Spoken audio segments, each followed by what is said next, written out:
Je n'ai pas crié, je n'ai pas pleuré. J'ai simplement souri, posé mon téléphone sur la table de la cuisine et commencé à préparer le dîner comme si de rien n'était. Mais à l'intérieur, quelque chose s'était brisé, non, pas brisé. Quelque chose s'était transformé en acier. Je m'appelle Claire, j'ai 63 ans. Pendant 38 ans, j'ai été une épouse, une mère, une belle-sœur dévouée. Et pendant 38 ans, il semblerait que j'ai été la seule à prendre ce rôle au sérieux. Tout a commencé un dimanche de novembre, l'un de ces dimanches gris où le ciel de Lyon pèse sur les toits comme une couverture humide. Mon mari, je l'appellerai simplement mon mari, parce qu'il ne mérite plus que je prononce son prénom dans cette maison, était parti tôt le matin pour ce qu'il appelait une réunion de travail urgente. Un dimanche. Une réunion urgente. À 61 ans, après 38 ans de mariage, j'aurais dû connaître l'odeur du mensonge. Mais on s'habitue à faire confiance à celui qui dort à côté de soi depuis presque 4 décennies. On finit par oublier de regarder. Ce dimanche-là, j'étais en train de ranger le salon quand la montre connectée de mon mari qu'il avait oubliée sur la table basse a vibré. L'écran s'est allumé. Je n'avais pas l'intention de lire. Je ne suis pas quelqu'un qui fouille, qui surveille, qui vérifie. Ce n'est pas ma nature. Mais le message était là, visible, en toutes lettres, sur ce petit écran que je regardais sans vraiment comprendre ce que mes yeux me disaient. « Tu me manques déjà. Hier soir, c'était parfait. Je t'aime. » Et en dessous, un prénom que je connais depuis 26 ans, un prénom que j'ai moi-même choisi pour son alliance avec notre famille, le prénom de ma sœur cadette. Je suis restée immobile pendant ce qui m'a semblé être plusieurs minutes. La montre a vibré une deuxième fois, puis une troisième. Je ne lisais plus. Je regardais le mur en face de moi, ce mur que nous avions repeint ensemble, il y a 6 ans, un blanc cassé que j'avais choisi dans un catalogue pendant des heures. Et je sentais quelque chose se figer en moi. Pas de larmes, pas de cris. Juste ce silence intérieur particulier qui arrive quand le monde tel que vous le connaissiez cesse d'exister. J'ai reposé la montre exactement là où elle était. J'ai lissé ma jupe et je suis allée faire la vaisselle. Ma sœur, 20 ans de moins que moi. Divorcée depuis 4 ans d'un homme qui lui avait mené la vie dure et que nous avions tous accueilli à bras ouverts dans notre cercle, dans notre maison, à notre table. Combien de fois lui avais-je préparé un repas quand elle était seule? Combien de fois avais-je dit à mon mari de l'aider à déménager, à porter ses cartons, à installer son nouveau meuble de salle de bain? Combien de fois l'avais-je appelée, simplement pour savoir comment elle allait? Je pensais à tout cela en frottant les assiettes. Et je comprenais, avec cette lucidité particulière que donne parfois la douleur, que je n'allais pas gérer cette situation comme une femme blessée. J'allais la gérer comme une femme intelligente. Les semaines qui ont suivi ont été les plus étranges de ma vie. À l'extérieur, rien n'avait changé. Je préparais les repas. Je posais des questions sur sa journée. Je regardais des émissions le soir avec lui sur le canapé, mais en réalité, je n'étais plus là. Ou plutôt, j'étais là, mais pour une toute autre raison. J'ai commencé par appeler discrètement notre notaire, Maître Fontenot, avec qui nous travaillons depuis 20 ans. Je lui ai expliqué la situation, calmement, comme si je parlais d'un dossier professionnel. Il m'a écouté sans m'interrompre. Il m'a dit « Madame Claire, vous avez été très prévoyante de m'appeler avant toute confrontation. » Je lui ai demandé ce que je devais savoir sur notre régime matrimonial. Nous étions mariés sous le régime de la communauté réduite aux acquêts et ce que cela impliquait pour notre appartement, notre résidence secondaire en Ardèche et nos comptes communs. Il m'a tout expliqué. J'ai pris des notes. J'ai ensuite appelé une avocate spécialisée en droit de la famille. Son cabinet était recommandé par une amie. Lors du premier rendez-vous, elle m'a regardée avec une sorte d'admiration prudente et m'a dit « La plupart des femmes qui arrivent dans mon bureau ont déjà eu la confrontation. Vous êtes rare. » J'ai hoché la tête et j'ai sorti mon carnet. Pendant ce temps, ma fille qui habite à Bordeaux avec son compagnon et leurs 2 enfants ne savait rien. Je ne voulais pas l'impliquer avant d'être prête.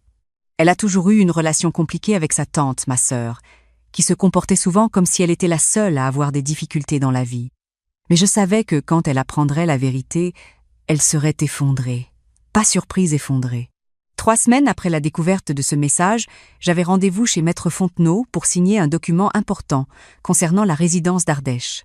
Mon mari était au courant de ce rendez-vous, il avait juste oublié de venir. « Trop de travail ce jour-là », m'avait-il dit en haussant les épaules. Parfait.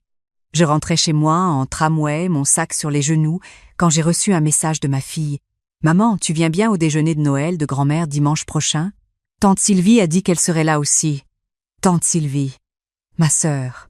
J'ai regardé par la fenêtre du tramway, les rues lyonnaises qui défilaient sous la pluie fine, et une idée a commencé à prendre forme. Pas violente, pas vulgaire, juste précise, chirurgicale. Le déjeuner de Noël chez notre mère est une tradition que nous avons maintenue depuis 40 ans. Ma mère a 85 ans, elle vit encore dans la maison où nous avons grandi, dans le quartier de la Croix-Rousse. Chaque année, le deuxième dimanche de décembre, nous nous retrouvons tous. Ma mère, moi, ma sœur, mon mari, ma fille et son compagnon, les petits-enfants, parfois une voisine de ma mère qui n'a plus de famille proche. Nous sommes une dizaine autour de la table. Tout le monde que je connais, tout le monde qui compte.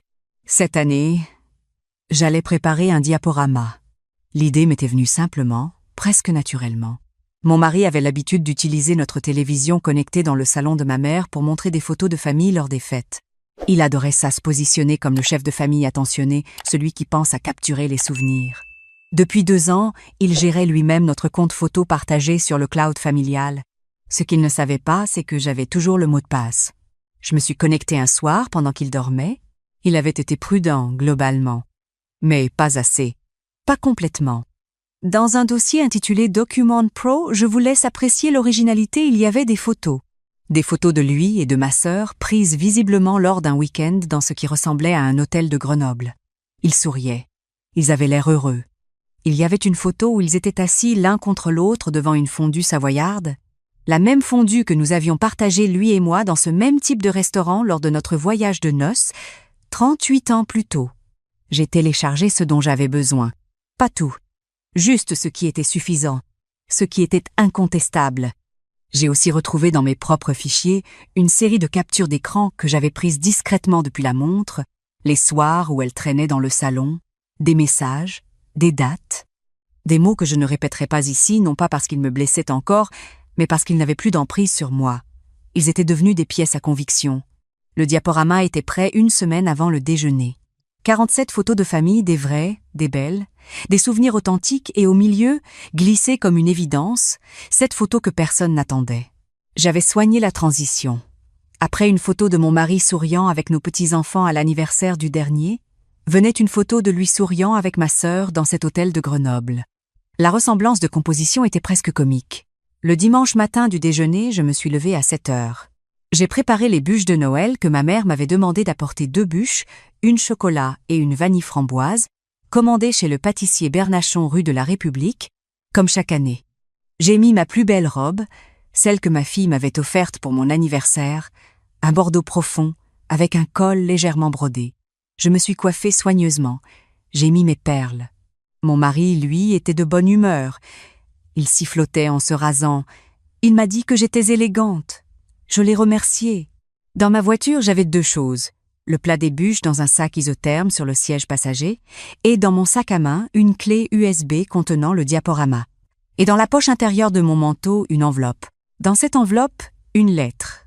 Une lettre que j'avais écrite pour mon mari, dans laquelle je lui demandais le divorce, rédigée avec l'aide de mon avocate et signée par moi en 2 exemplaires. Maître Fontenot m'avait dit que je n'étais pas obligée de la lui remettre ce jour-là. Mais je voulais l'avoir sur moi, pour me rappeler que j'avais déjà pris ma décision. Nous sommes arrivés chez ma mère vers midi. Ma sœur était déjà là. Elle portait un pull rouge vif et des boucles d'oreilles dorées que je ne lui connaissais pas. Elle m'a embrassée sur les 2 joues et m'a dit que j'avais l'air en forme. Je l'ai regardée dans les yeux et j'ai souri. « Toi aussi » ai-je dit. Ma fille est arrivée 1 demi-heure plus tard avec son compagnon et les 2 petits, qui ont immédiatement rempli la maison de bruit et de mouvement. Ma mère était dans sa cuisine, refusant toute aide comme à son habitude, s'agitant entre ses casseroles avec cette énergie inexplicable des femmes de son âge qui ont décidé que vieillir ne les concernait pas vraiment. Avant de passer à table, mon mari s'est installé dans le salon et a proposé, comme chaque année, de connecter son téléphone à la télévision pour montrer des photos. Ma mère a applaudi. Ma fille a dit « super idée ». Ma sœur s'est assise dans le fauteuil à côté de la cheminée et a croisé les jambes. « J'ai préparé quelque chose cette année », ai-je dit doucement. « Un petit diaporama. Tu me permets de connecter ma clé ?» Mon mari m'a regardé, légèrement surpris. « Ah, tu as préparé quelque chose ?» « Je ne savais pas. C'est une surprise », ai-je répondu. J'ai branché la clé USB dans le port de la télévision de ma mère, j'ai sélectionné le fichier, j'ai lancé le diaporama. Les premières photos ont défilé doucement, accompagnées d'une musique légère que j'avais choisie du Yann Tiersen, doux et nostalgique. Photos de famille, mon mariage, 38 ans en arrière, la naissance de ma fille, des Noëls anciens avec ma mère jeune et belle, des étés en Ardèche, les petits-enfants en bas âge. Tout le monde souriait, regardait, certains commentaient à voix basse. Ma mère a mis sa main sur sa bouche en reconnaissant une vieille photo d'elle et de mon père. Et puis, après la photo de mon mari avec nos petits-enfants lors du dernier anniversaire, cette photo où il sourit si largement, si fièrement, la photo suivante est apparue. Lui et ma sœur, dans cet hôtel de Grenoble, lui la tenant par l'épaule, elle levant son verre vers l'objectif. Tous les deux rayonnants.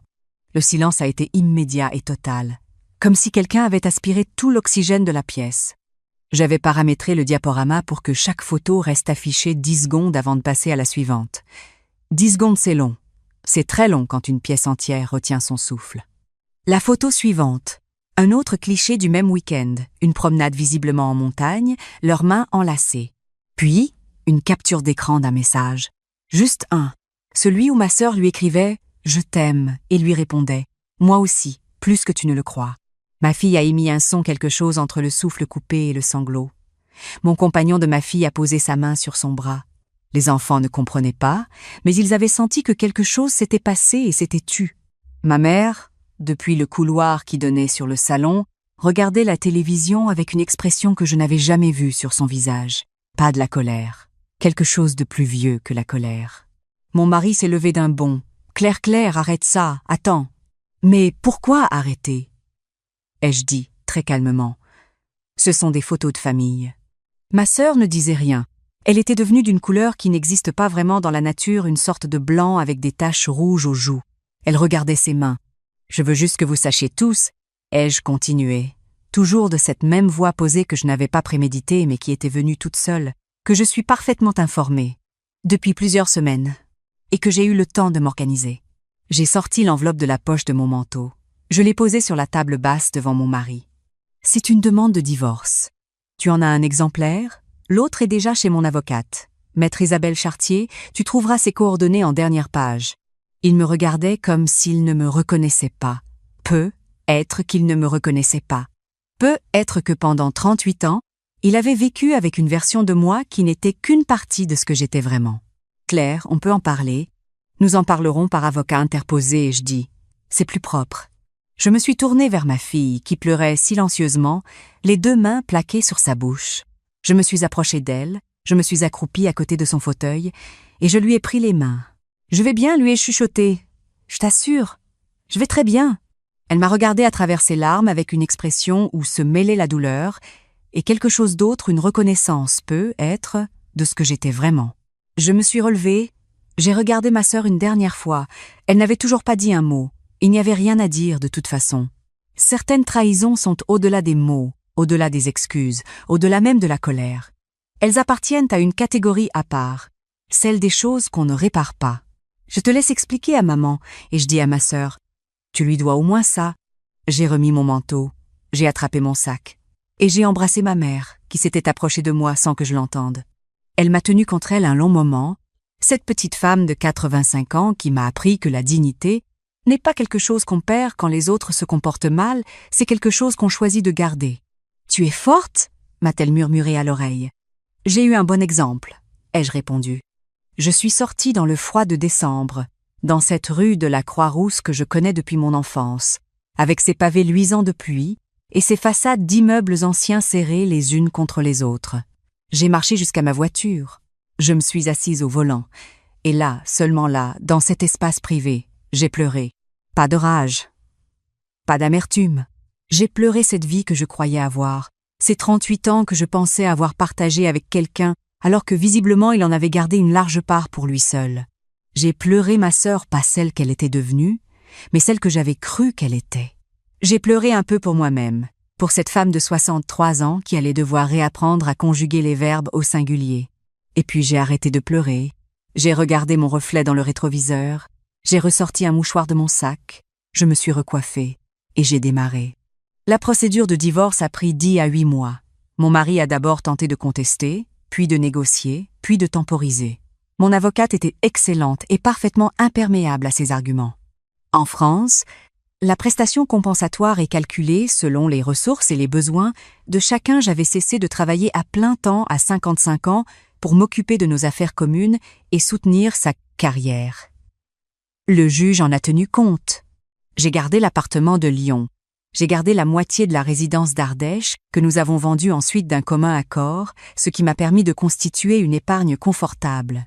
Je touche une retraite pas mirobolante, mais suffisante, complétée par ce que mon avocate avait su obtenir. Ma sœur et moi ne nous parlons plus. Ce n'est pas quelque chose que j'ai décidé dans un accès de colère. C'est quelque chose que j'ai compris progressivement, comme on comprend parfois que certaines portes, une fois fermées, n'ont pas vocation à être rouvertes. Ma mère, qui est une femme juste, ne m'a jamais demandé de faire autrement. Elle a dit simplement « Je vous aime toutes les deux, mais je comprends ». Ma fille est venue s'installer plus près de moi l'année dernière. Elle et son compagnon ont trouvé un appartement à Villeurbanne, à 20 minutes de chez moi en tramway. Les petits-enfants viennent souvent le mercredi. Je leur fais des crêpes et on regarde des dessins animés sur le canapé et ils s'endorment sur moi pendant que je lis, et ces moments-là valent absolument tout. Je me suis inscrite à un cours d'aquarelle dans le quartier, le jeudi matin. J'y ai rencontré des femmes extraordinaires, une ancienne infirmière de 68 ans qui fait des paysages d'une précision éblouissante, une retraitée de l'enseignement qui peint uniquement des chats, une femme de 60 ans qui a tout quitté pour vivre seule dans un appartement en bord de Saône et qui rayonne d'une liberté que je commence, moi aussi, à reconnaître en moi. Je ne suis pas quelqu'un qui croit à la vengeance pour la vengeance. Ce que j'ai fait ce dimanche de décembre, je ne l'ai pas fait pour blesser. Je l'ai fait parce que je ne voulais pas que cette trahison reste dans l'ombre, protégée par mon silence et ma supposée fragilité. Je l'ai fait parce que pendant 38 ans, j'avais assumé, supporté, souri, arrangé, et qu'il me semblait juste, une fois, de simplement montrer ce qui était réel.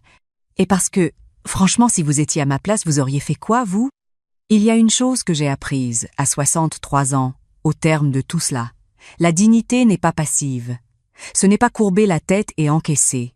La dignité, c'est savoir exactement ce qu'on vaut, prendre le temps de se préparer et agir au moment de son choix, de la manière de son choix, sans violence, sans hystérie, avec une clé USB et une robe bordeaux. Ma vie aujourd'hui est plus petite, dans un sens. Moins de personnes autour de la table, moins de bruit le soir, mais elle est entièrement à moi. Chaque meuble, chaque habitude, chaque soirée, c'est moi qui les ai choisis. Et les crêpes du mercredi avec les petits ça n'a pas de prix.